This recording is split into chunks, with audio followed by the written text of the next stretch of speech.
Bienvenue sur Balti Channel, une chaîne qui parlera beaucoup des jeux, de tout type et de tout pays. Et pour cette première vidéo, j'aimerais vous faire découvrir un jeu particulièrement insolite, méconnu en France mais vraiment délirant, que ce soit pour un dimanche en famille ou une soirée entre potes. Alors venez avec moi, on décolle tout de suite.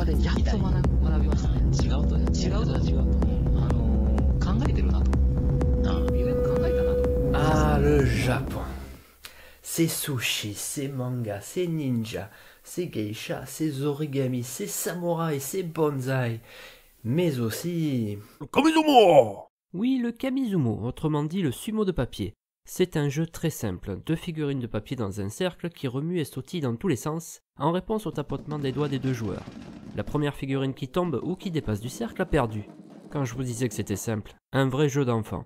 Le Kamizumo pourra mettre d'accord petits et grands de 5 à 105 ans, car même s'il n'est pas très sophistiqué, ce jeu possède un petit ingrédient magique qui rend chaque partie unique et imprévisible. Ouais, c'est la ciboulette. Non, le hasard. Parfois les sumos restent en contact, parfois ils boudent chacun dans leur coin. Les parties peuvent être longues ou très courtes. Elles se suivent mais ne se ressemblent pas. Tout peut arriver, c'est ce qui fait le charme de ce jeu. Mais avant d'aller plus loin, un petit topo sur les gros sumos s'impose. La lutte sumo est apparue au Japon il y a environ 1500 ans sous la forme d'un rituel religieux. Mais c'est à l'ère Tokugawa, entre le XVIIe et le XIXe siècle, qu'elle a véritablement conquis les foules au point de devenir le sport national. Cette formidable popularité engendra tout naturellement bon nombre de jeux dérivés, dont le Kamizumo. Les lutteurs sumo, ou rikishi, sont exclusivement des hommes, et non des moindres puisqu'ils pèsent en moyenne 150 kg. De beaux bébés donc, obligés de porter le mawashi, une sorte de linge de nourrisson, et rien d'autre. Ça peut revenir à la mode. Le combat se déroule sur le doyo, une plateforme carrée en argile.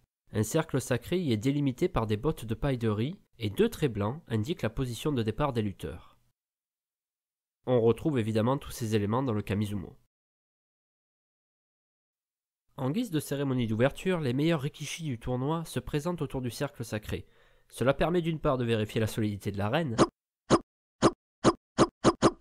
et d'autre part d'admirer les blasons de ces demi-dieux. À ceux qui s'étonneraient de ne pas les voir parader en rond, voici une simulation qui vaut mieux qu'un long discours.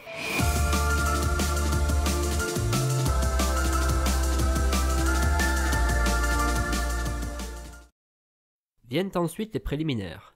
Tout d'abord, les lutteurs lèvent les pieds très haut avant d'en frapper le sol pour chasser les esprits. Puis ils lancent une poignée de sel sur l'arène en guise de purification. Enfin, le lutteur se rince la bouche avec l'eau de force, qui lui est apportée par un lutteur n'ayant pas connu la défaite ce jour-là.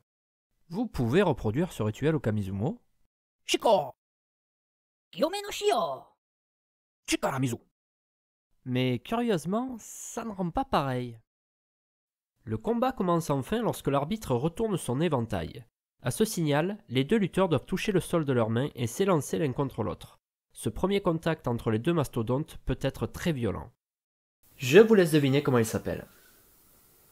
Petit indice à la maison. L'Atari. Oui mais non, pas celui-là, qui d'ailleurs n'est pas japonais. Celui-ci. Le combat se poursuit dans le glamour et la bonne humeur, jusqu'à ce qu'un rikishi sorte du cercle sacré ou touche le sol avec une autre partie du corps que ses pieds.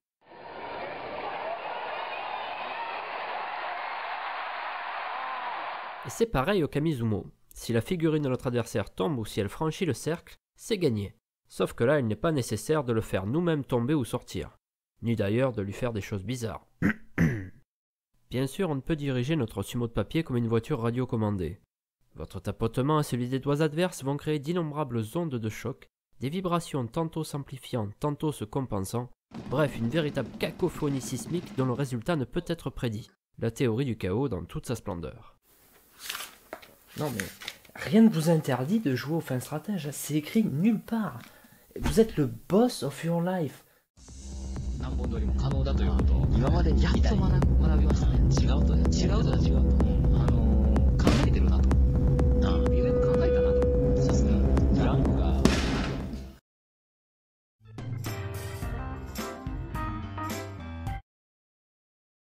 C'est fini?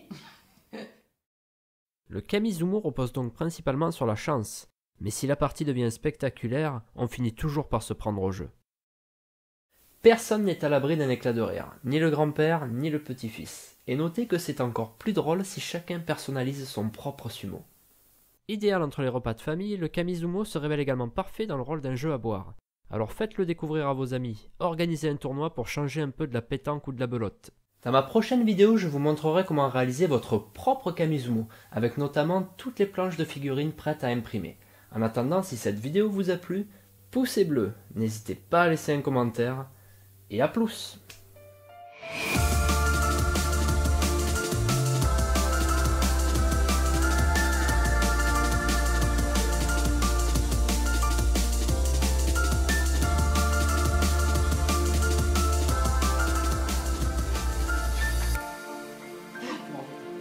C'était une question piège alors, parce que gradient magique, en général c'est la ciboulette.